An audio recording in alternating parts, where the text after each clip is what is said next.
Special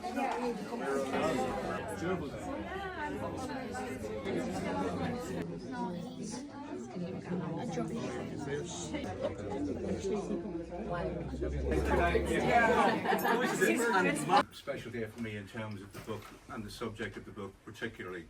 I'd like to thank everybody for coming here tonight. I know some of you are here to support Anne, some of you are here because of the cause, and some of you because you're regulars in the shop, and I want to thank all of you for being here. It's a book launch first and foremost, so the main thing I want to get out of this is to introduce the author, let you know about the book. The subject matter, obviously, as I would imagine all of us here know, is something else entirely, and it's hard to know how to talk about that subject with anything like a sense of your own humanity without getting very sort of depressed or upset or emotional about it. So I think what I'd like to concentrate on a little bit today is what positives we can get from this. The fact that on a sunny Friday afternoon, so many of you made the effort to come here, which I see is an indication of the interest not just in Anne and the book, but in the subject itself. It's a book called The Friendship Cup. It's inspired by a visit that happened in 2017 when a family from Palestine came here to play a series of football matches, and the friendships that were made, and then the difficulty maintaining those friendships when people went back to Palestine, and the difficulties with communicating from the other side of the world. The noise had never stopped. Days were still noisy. Long lines for water, long lines for food, long lines for toilet, smoke everywhere, rubble everywhere, dust covered everything, glass everywhere. The smell of smoke was preferable. The alternative was the smell of death. The smell of death must come from under the rubble, the noise, never-ending noise. Layla was exhausted and sad. She didn't know how she could go on. She missed her father and mother. She still missed her brothers. She missed Saeed. She was, however, thankful for Mohammed, her brother, his mother, her aunt and cousins, and somehow she kept going, helping however she could. There was no news out of Gaza, so they didn't hear how bleak and harsh things were there. They were spared that, at least. And I think that sums up the difference between being able to come to an event like this on a Friday and so, I've been bumped the limelight for much too long. I'll pass it over to the author, and please give her a nice round. Thanks very much. That's an art, being able to talk like that. I don't have it. But we've all seen the videos coming out of Gaza, and you see 7- and 8-year-olds talking as well as Tom did, and they're not even talking in their language. They're talking in English. And it's so important for them to get their message out, and they're trying so hard.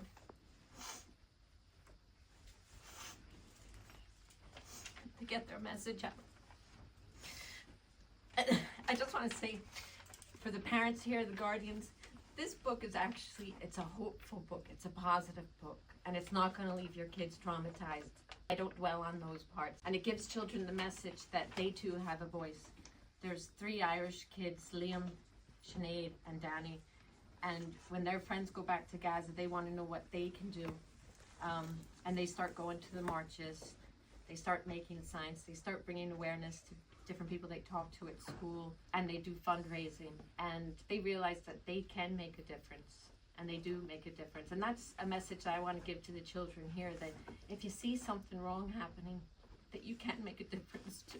Everybody always asks me, why did I write a book, and who inspired, what authors inspired me to write the book? It wasn't really like that. I didn't ever want to really write a book. Wasn't ever thinking of it. But the reason I wrote the book was Gaza. Gaza, Gaza, Gaza. I just felt like I needed to do something. I was doing a lot. I was signing petitions, writing to the TDs, going to marches, standing outside shops, McDonald's, wherever. But I just felt like you have to do more. We all have to do more. So, and I wanted children to know the truth about Gaza. There's so many people don't know the truth. And when I started digging, when this all started happening in 2023, October 23, I was shocked to find out, you know, Palestinians can't walk on certain roads.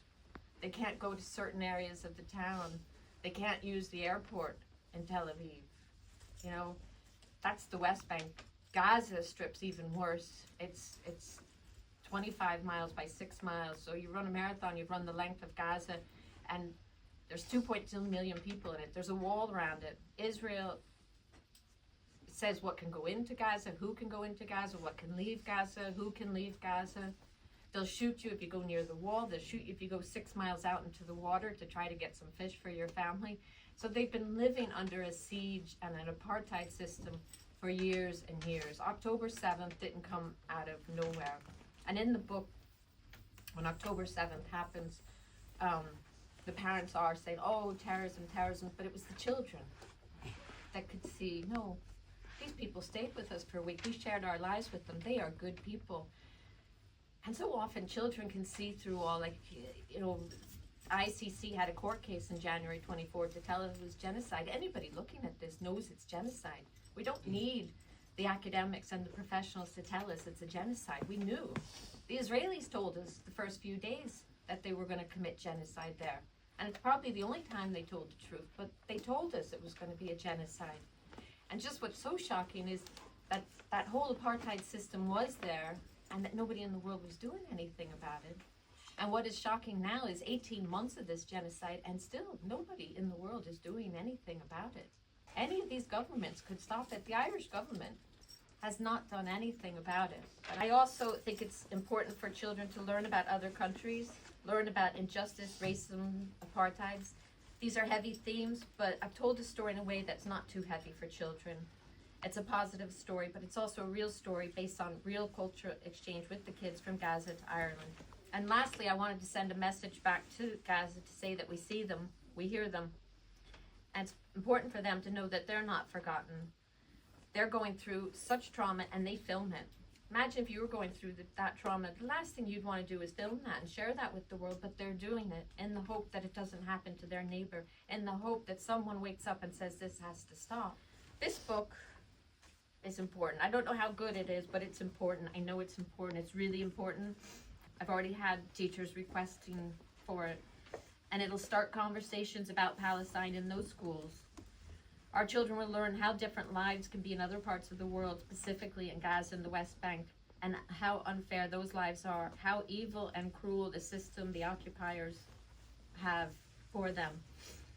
So in the book, I explain apartheid. I explain that Gaza is like an open-air prison, and that's not right. And children get that. They get that right away, that that's not right. Imagine Cumbrassel Street, you couldn't go out that way, you had to go out the back door. What if you had a granny that lived across Cumbrassel Street and one day somebody comes and says, no, because your hair's red or whatever, you can't cross Cumbrassel Street. And the marshes isn't an area where you can't go. And if you want to visit your granny, well, you have to walk 2 miles down and then go through a checkpoint.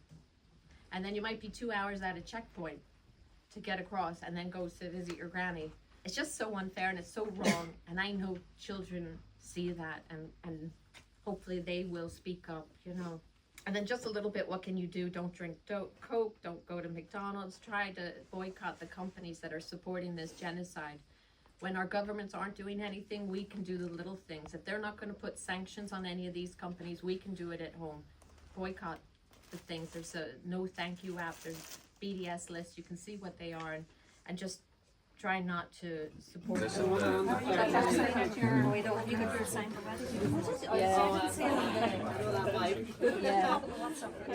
I don't know why it didn't. Yeah. It's fun, yeah. Birthday's night, it's 12 days. Good day, but yeah. Yeah, I know. Persecution. Force.